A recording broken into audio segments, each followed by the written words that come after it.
Stop preparing yourself for objections.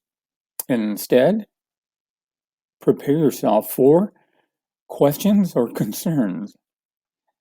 Because if you're preparing yourself for objections, you're preparing for a no or to counter that, to actually try to force them or manipulate them, or just simply be prepared by countering with certain questions. If your mindset is being prepared for questions or concerns, which an objection usually is, a question or concern, the amount of money, the time, whatever it is, then if you have your mindset focused on preparing for the questions and concerns, and actually when they do come up, you then will be having a conversation with them. That's the core element of conversational selling. Because when I'm coaching clients, or when I have certain attendees in my workshops and they bring up an objection, they go, well, this is an objection I'm concerned about. I tell them, well, first, set your mindset to, it's not an objection. It's a question or concern. Because if it's an objection, you will get defensive. You will project defense and maybe even neediness. If it's a question or concern that you're sensing or that you label it, you become more caring and you ask more questions and you build the trust and rapport. So prepare yourself for questions and concerns, and then you will handle them that way. Oh, so you're concerned or you have a question about the amount of time or the money, whatever it is.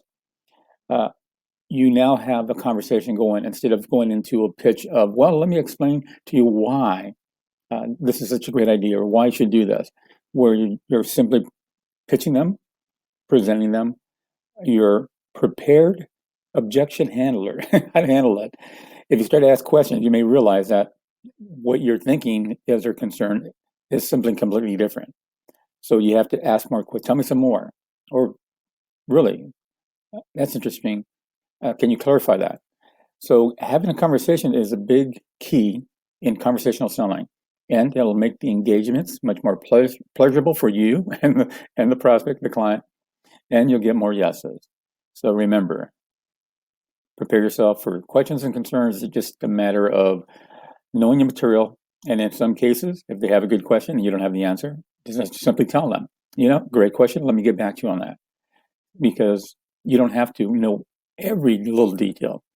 You just have to know the key core elements and then show them in the conversation that you care, that they can trust you, build that rapport, and project that you're an authority, an expert, a leader in the industry, all with your voice, the words, and the conversation.